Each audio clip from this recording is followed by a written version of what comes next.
Don't you love my drumming in that intro? I thought that was the great Sir Ringo Starr on the drums. No, that was me, and I'm a pitiful drummer. Oh, okay. Well, Ringo's pretty good. So today we're going with the Beatles again. Why? Because we can, and because of Ringo Starr. Because of Ringo Starr, and because they're my favorite band. And we're going to do We Can Work It Out. We've got a ton of Beatles non-album singles left to do. Yes, we do. So let me give you a little history on the Beatles. If you're not aware, they're a small rock and roll band formed in Liverpool, England in 1960. Probably regarded as the most influential and popular band of all time. I will say so anyways, because if you've listened to this podcast at all, you know they're my favorite band. They have 27 total number one hits in the US and the UK combined. 183 million album sales of all time, which makes them the greatest selling artist of all time. Of course, formed with John Lennon, Paul McCartney, George Harrison, and Ringo Starr. Kind of started when John Lennon formed the Quarrymen. Paul McCartney joined as a rhythm guitar player. George Harrison joined soon after that. They were originally known as Johnny and the Moondogs, basically just 3 guitars and 3 singers. And when they did finally change their name to the Beatles, the Beatles, spelled with a B-E-A-T, as in music beat, was kind of a play on words, kind of like Buddy Holly and the Crickets was. You know, crickets making sounds. But you know, the Beatles, the name just fits them. So when the Beatles met Brian Epstein, that's what really propelled them to stardom. They did cut their teeth in Hamburg and at the Cavern Club in Liverpool. Okay, so Hamburg, Germany? Correct. Of all places, Germany, the Beatles take off. That's where they played all day long and really learned how to play. You know, what's kind of interesting about the band is everybody kind of knows the basic history of them. And interesting because all their first albums up until Sgt. Pepper's were different in England as they were in the U.S. U.S. had its special releases. It wasn't until Sgt. Pepper's Lonely Hearts Club Band that they were kind of standardized and released the same way. So that's kind of interesting. Most Americans listen to the Beatles differently than I did because they grew up with them as those were released. So I actually learned the Beatles off their original UK albums when they were re-released in the 80s on CD. And it's just kind of interesting. It's kind of interesting listening to the old US releases and the song order and things, because I'm sure the people that listen to them until the records were worn out back then assume a different song's coming on next. And I'm a total album listener, so I know what song's coming on next, but you know, I'm on board with the UK albums, obviously. And I have no idea what the album order is, UK or US, because I have never been a Beatles fan until I met you. And we were talking in the green room before this show that I have completely 180'd on my opinion of the Beatles. They never were one of my favorites. They never were a band that resonated with me. They all, you know, all of their songs sounded alike. I was one of those guys. But these guys are one of my favorite bands now. Yeah, when you dive into them, it becomes different, doesn't it? It really does. And when you get to know them, my goodness, we did another episode of the Beatles, their final song, Now and Then. Boy, and I was just telling you, that's the perfect ending to the book of the Beatles. It's just so great because they're timeless. Yeah, I agree. Yeah. So when the band hit big in the U.S., really was with I Want to Hold Your Hand.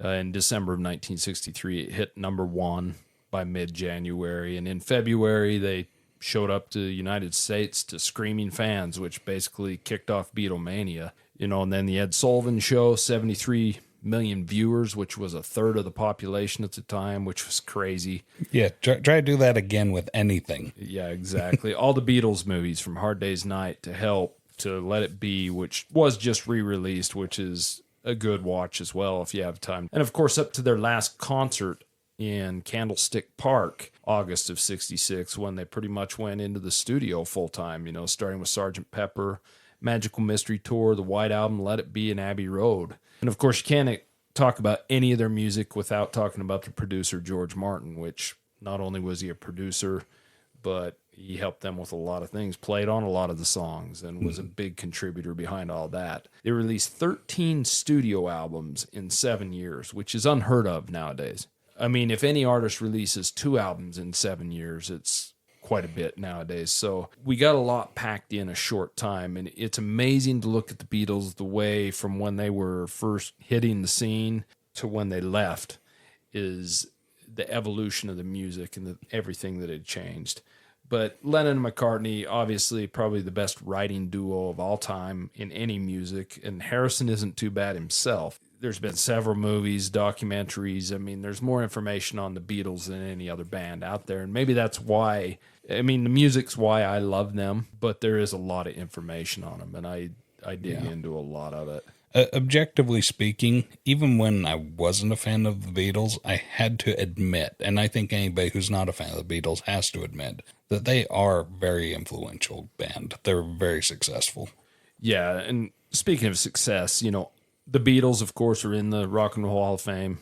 Not that it really matters, but they're all in there for their solo acts as well. But Paul McCartney's released 26 studio albums, 7 with Wings, 3 with Fireman. He sold almost 50 million albums worldwide as a solo artist. John Lennon has sold 23 million albums worldwide as a solo artist, 11 studio albums, and of course he was killed in December of 1980. George Harrison has released 12 studio albums, 10 million album sales worldwide. He died on November 29th of 2001 at the age of 58. And Ringo Starr has released 20 studio albums and has a few million in album sales. So pretty popular band. They obviously is the Beatles, and they haven't done too bad as solo artists themselves either. So no, they're like a tree that grew naturally, and they branched out each on their own.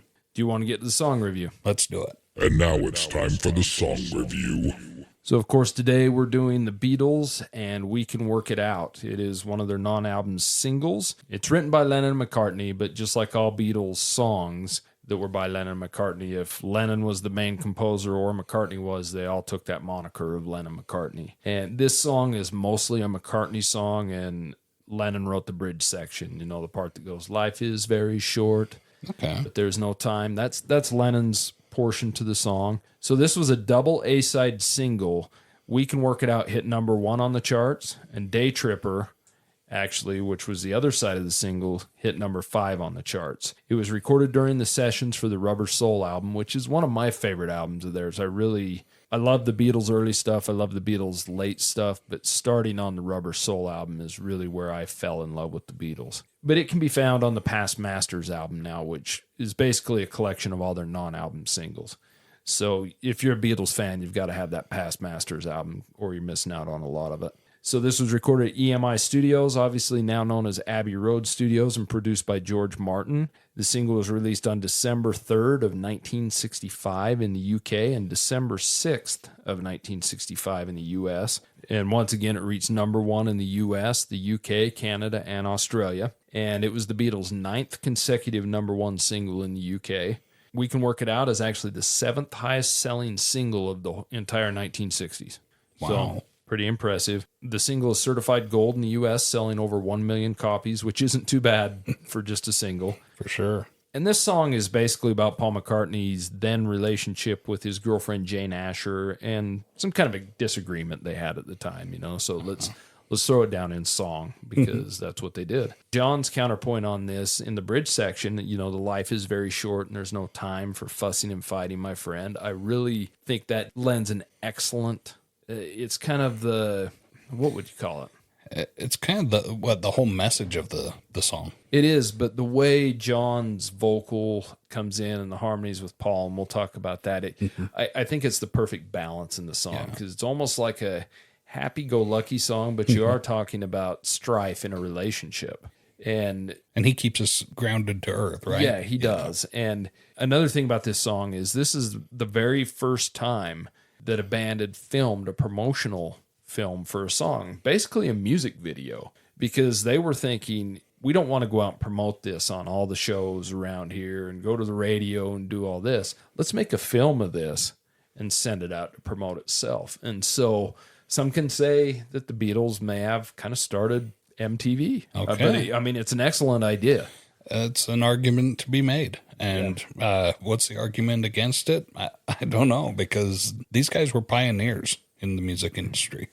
In many ways, yeah. So this has been covered by a lot of bands Stevie Wonder, Deep Purple, Humble Pie, Tesla, many, many others. So after hearing We Can Work It Out, and I know you've heard this song before, it's, we always get into what's your history with this song or that song. And I didn't ask you today because I know you know this song and it's been around. It's got tons of radio play, right? Yeah. So what are your thoughts on We Can Work It Out? Okay. So I did not realize that this was just a single released on its own. I mean, if you were to ask me, I'd just assume that all of the Beatles songs were on an album. I wouldn't have guessed that there were so many singles. Some of their most popular songs, Hey Jude, which is one of the, a lot of people put that as the top Beatles song in yearly polls and things. It was not on an album. Oh, really? It was on an American album, but officially the Beatles did not release that on one of their albums. And a lot of their most popular songs simply weren't on albums. They would release these singles to promote the album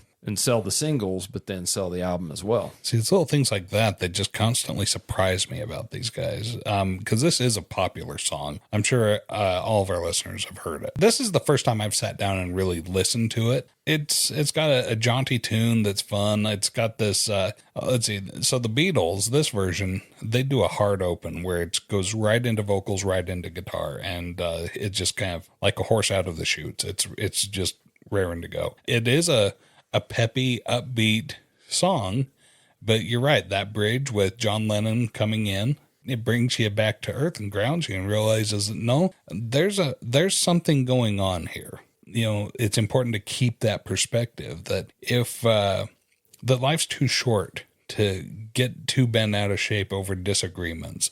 And, this is an optimistic song. I like this song. I really do, because it's got that sense of optimism and brightness to it that, we can work it out.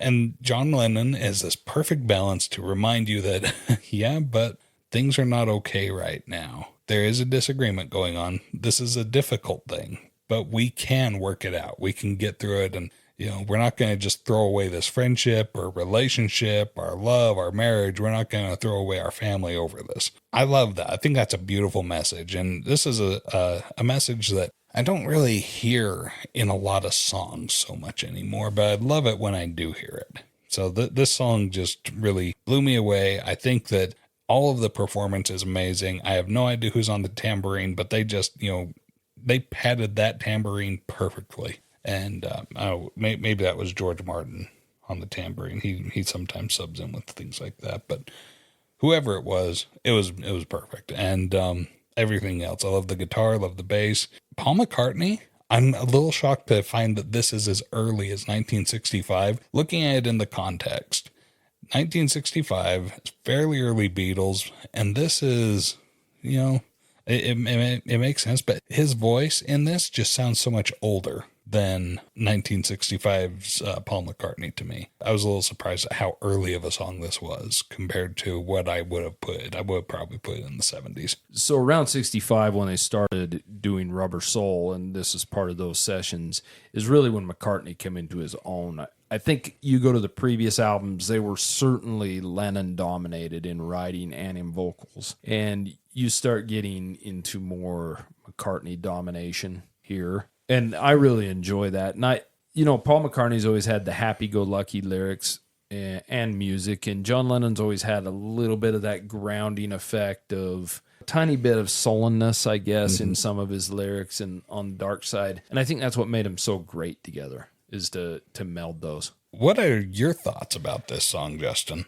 I've always liked We Can Work It Out. It's a song I've known and heard for years, even before I was really into the Beatles. It's a pretty popular song. I do like the hard open on it that you were talking about. I think Paul McCartney's got a good vocal on it. We did listen to both versions. We listened to the original, and then we popped in the 2023 remaster, which on that, the tambourines aren't quite as pronounced, and the vocals a little more forward, and the bass is a little thicker on it. And I think we're seeing that with a lot of the 2023 mixes, because I think they're really trying to, I wouldn't say pander, but maybe that is the right word, pander to the younger generation. Put a little heavier bass in it and make it just, because that's what kids want. They want a little heavier music. And also mix the instrumentals to the back and the vocals to the front, right? Yeah, and there's a lot of people that disagree with this, but I'm a huge Beatles fan, and here's my thought. Now you have 2 different versions, 3 different versions, 4 different versions, whatever you want to say, because we've got the American versions, we've got the UK versions, we've got the '09 remasters, and now the 2023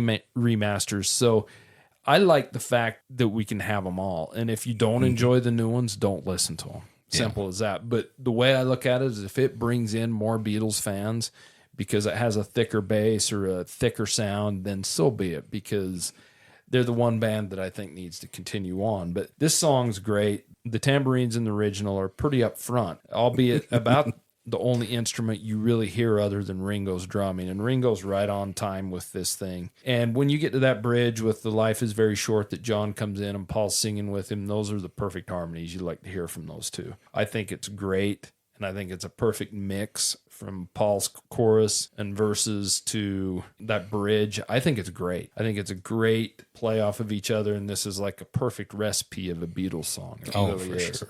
When you get too much later, when you get into the White Album and the later albums, I think they were more personalized and not working with each other as much. And there's greatness to that too. But this is peak performance for me. And like I said, the bass in the 2023 mix has definitely moved more forward, and I kind of like it. It's kind of good to hear it. There's not a whole lot of guitar you hear in this.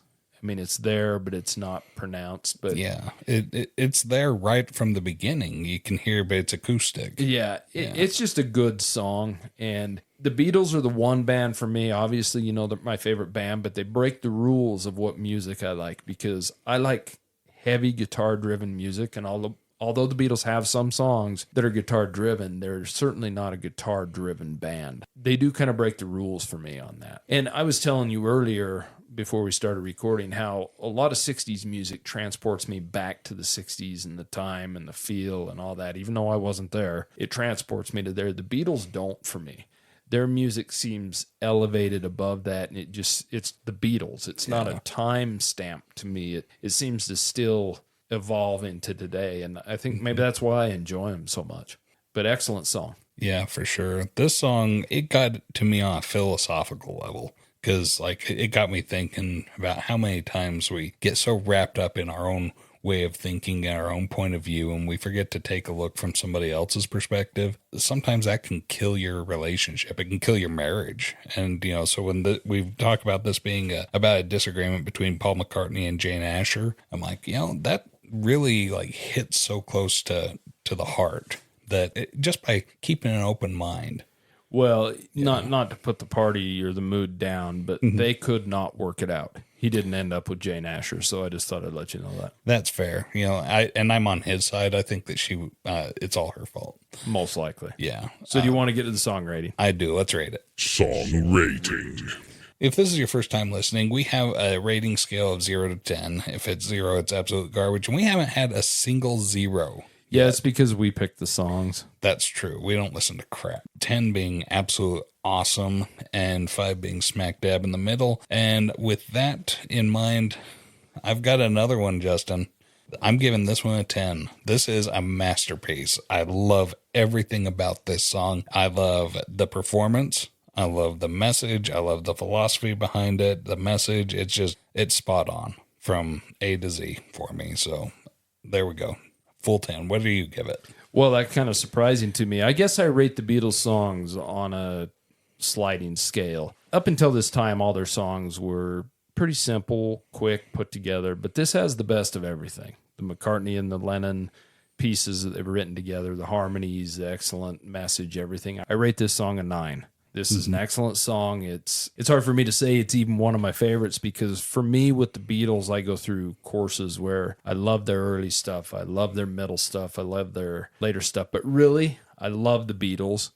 And it just comes into what I haven't listened to or what I'm in the mood for. But a solid 9 for me on We Can Work It Out. I'm coming to find that I love the Beatles too. Well, hopefully we can go further with that. I didn't think I would ever be here, but I have to say, Justin, that being friends with you and doing this podcast also has really helped shape my view of the Beatles. And that's kind of the whole point of this song, right? Take a different point of view. And, you know, that's the only way. If you want to be right, you have to be willing to scrutinize yourself and consider if you're wrong. It's kind of, to quote the late, great Davy Crockett, be sure you're right, then kill you a bar when you was only 3. or something like that. Well, okay. Yeah. Merry Christmas. Merry Christmas and Happy Hanukkah. Yeah. That's the Beatles, and we can work it out. If you have any questions, comments, and concerns, send them to classicvinylpodcast@gmail.com. Once again, we really appreciate you listening. It means a lot to us. And until next time, we'll see you later. Thank you so much for listening to Classic Vinyl Podcast. And don't forget to subscribe on Spotify or Apple Podcast or wherever you listen to your podcasts. Follow us on Instagram at Classic Vinyl Podcast for updates, and also share us with your music-loving friends.